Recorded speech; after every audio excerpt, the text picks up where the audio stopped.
isa, yan ang pinakamagandang upgrade talaga. Dashcam. Ang kinuha ko is yung DD5 Z60. Dual lang. 4K resolution. Ganda niyan. Ganda yan, promise.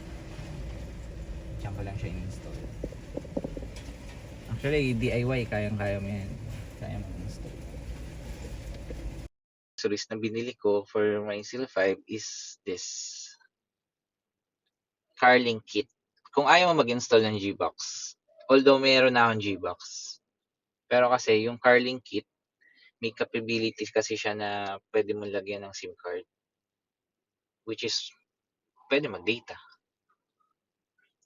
Since pag nakasalpak na siya, so pag inopen mo lang yung sasakyan, boom, pwede ka na mag-data.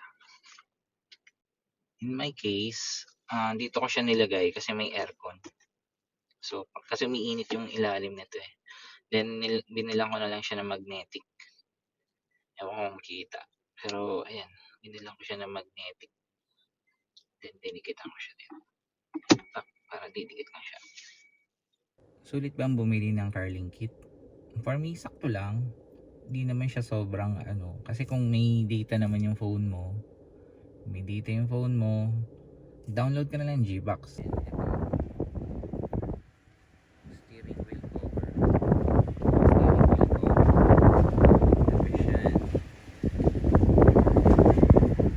To follow yung mga accessories pa kasama nila yung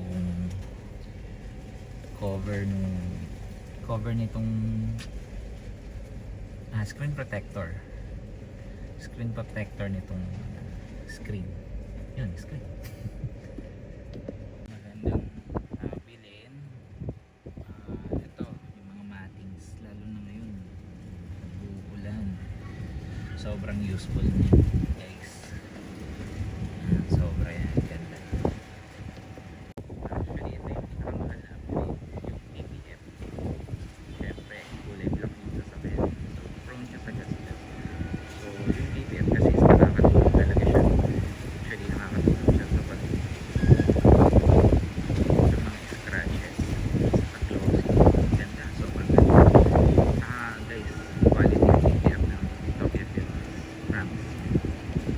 Guys, yung ceramic tint pala is sa X-Film ko siya pinalagay. Alam ko yung Tokyo Film meron din siyang ceramic tint.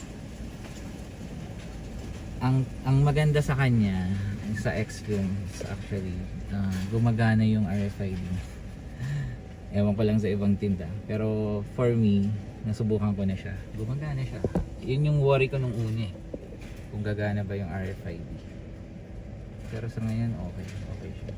Mas priority yung tint, yung ceramic tint, yung dashcam, saka yung PPF. Guys, for me lang yan. Ang shade nito medium, ito medium yan, both sides, saka yung sa front windshield. Then ito super dark yan. Ang charger, so bibili ako ng charger. Yung iba gusto nila yung retractable, pero for me kasi parang hindi kakasya dito. So cable wire, cable wire. Kita, sana kita.